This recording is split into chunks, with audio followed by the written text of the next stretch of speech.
Unit 10. I learn a lot by listening to podcasts. Reading. Languages in Crisis. Imagine you are suddenly forbidden to speak your native language. Everywhere you go, you have to speak a different language. At school, at the mall, and with your friends and teachers. Everything on TV is in this foreign language. The only place you can speak and hear your own language is at home with your family. After a while, your native language isn't useful anymore.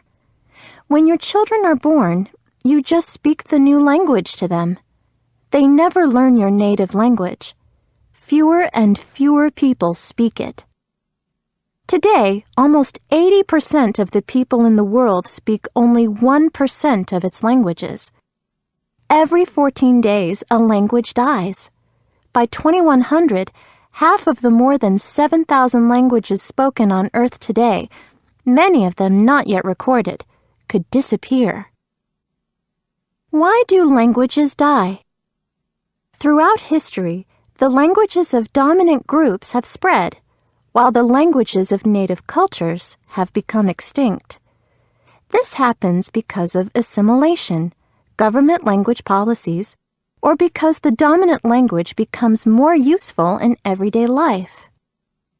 Children often learn the dominant language in school, but their parents still speak their native language. Those children or their children might never learn their native language.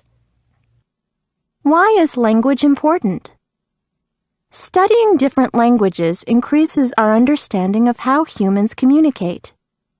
Language is also an important part of culture. Words that describe a particular cultural practice might not have meaning in another language. Native groups often have a deep understanding of local plants and animals because they have lived close to nature for thousands of years. We could discover important things, such as treatments for diseases, by studying these languages. Many endangered languages aren't written down. When the last speakers of a language die and their language becomes extinct, their stories, songs, and other important information are lost too. Which languages are disappearing? Central South America has some of the world's most endangered languages. The Kalawaya people speak a secret language that has details of thousands of medicinal plants. It has been spoken since the time of the Inca. Today, fewer than 100 people speak it. In central and eastern Siberia, almost all of the native languages are endangered. In the past, the government forced speakers of native languages to use Russian, and many Siberian languages now have only a few elderly speakers. Oklahoma has the highest number of native languages in the United States. One of these, Yuchi, may be unrelated to any other language in the world. However, during the early 20th century, government schools punished students who were heard speaking it. In 2010, only 5 elderly members of the Yuchi tribe could speak their native language.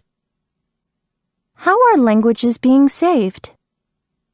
Native cultures around the world are using modern technology to help keep their threatened languages and cultures alive.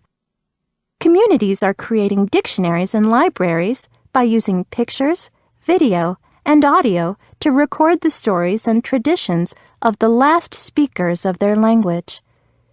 If the younger generations don't speak and understand the words and stories of their ancestors, the language will die. And when the language dies, part of the culture dies too.